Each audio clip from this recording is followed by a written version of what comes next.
Top quality और consistent performance के लिए सिर्फ सिल्वर पंप नाम याद रखना।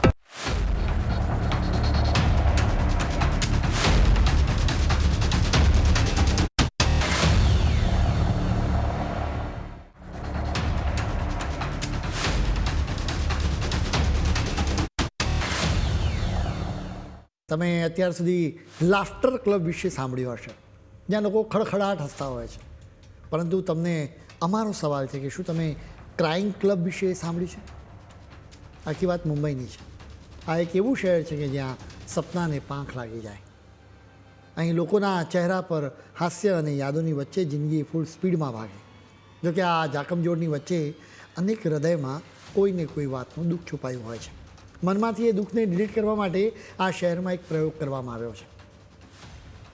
મુંબઈમાં એક ખાસ ક્લબ બનાવવામાં આવી છે.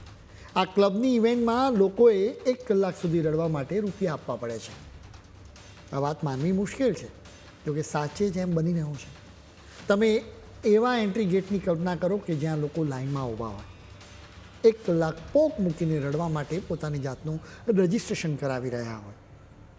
થોડા સમય પહેલાં જ મુંબઈમાં ક્રાય ક્લબ શરૂ થઈ છે. વળી આ માયાનગરીમાં એકસાથે અનેક જગ્યાએ આવી ક્લબની ઇવેન્ટ્સ યોજવામાં આવે છે.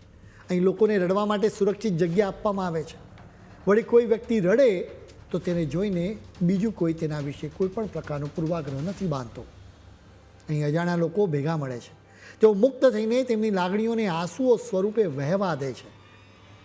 દરેક વ્યક્તિના જીવનમાં ક્યારેક તો એવી પણ આવે જ છે કે જ્યારે તે થાકી જાય, અથાગ પ્રયત્ન કરવા છતાં મુશ્કેલીઓથી છુટકારો ન મળે. કોઈને ગુમાવવાનું દુઃખ દૂર જ ન થાય. આવી સ્થિતિમાં વ્યક્તિ છૂટથી રડે તો તેનું મન હળવું થાય, ક્યાંક કોઈ ભાર ઓછો થાય. આ જ વિચાર સાથે ક્રાય ક્લબ શરૂ કરવામાં આવી, જ્યાં 1 કલાકનો ચાર્જ 500 રૂપિયા જેટલો છે. સામાન્ય રીતે લોકો જીમમાં જતા હોય, જ્યાં ખૂબ કસરત કરીને પરસેવો પાડવામાં આવતો હોય.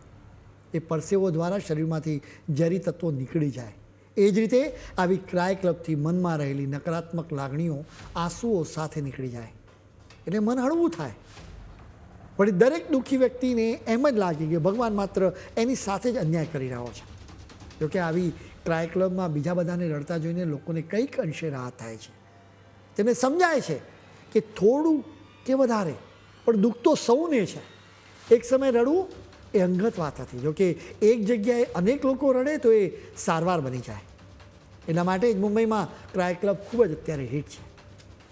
સાયન્સની રીતે જોઈએ તો આવી ઇવેન્ટ્સ યોજવામાં કશું ખોટું નથી. તમે લાગણીઓથી તરબતર થઈને રડવા લાગો એટલે ઓક્સિટોસિન અને એન્ડોર્ફિન જેવા હોર્મોન્સ રિલીઝ થાય, જેના લીધે દુઃખ ઘટે અને મન શાંત થાય. વળી તમે ખૂબ રડો એટલે કોર્ટિસોલ જેવા સ્ટ્રેસ હોર્મોન્સ પણ નીકળી જાય. મનોવૈજ્ઞાનિકો કહેતા રહેતા હોય છે કે જે વ્યક્તિ દુઃખની સ્થિતિમાં સહેલાઈથી રડી પડે તો તેના શ્વાસોશ્વાસમાં વધારે સ્થિરતા આવે છે.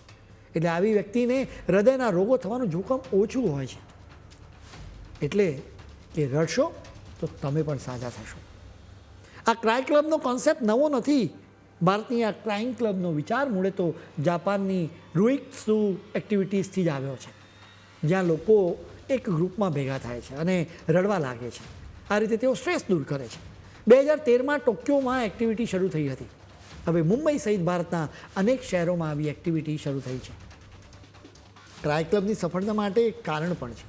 મુંબઈ અને બેંગ્લોર જેવા મોટા શહેરોમાં જિંદગીની સ્પીડ અટકતી જ નથી. અહીં 2 હકીકત ઉડીને આંખે વળગે.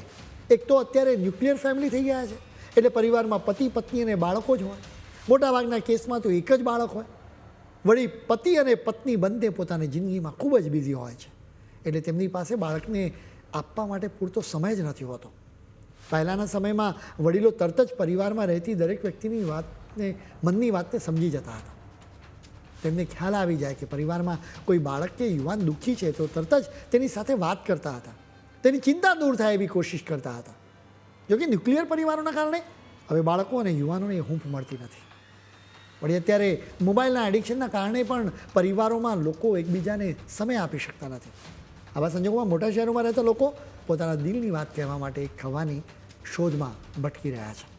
ક્રાય ક્લબ જેવી એક્ટિવિટીની હાજરી બતાવે છે કે માણસને ભૌતિક સુખની સાથે ઇમોશનલ સુખની પણ જરૂર છે.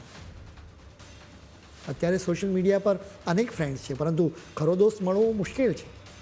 એમ લાગે છે કે મોટા શહેરોમાં રહેતી દરેક વ્યક્તિ પોતાની અલગ લડાઈ લડી રહી છે. અત્યારે એવી વિચિત્ર સ્થિતિ સર્જાઈ છે કે આપણે અજાણ્યા લોકોની સામે રડવાની જરૂર પડી રહી છે.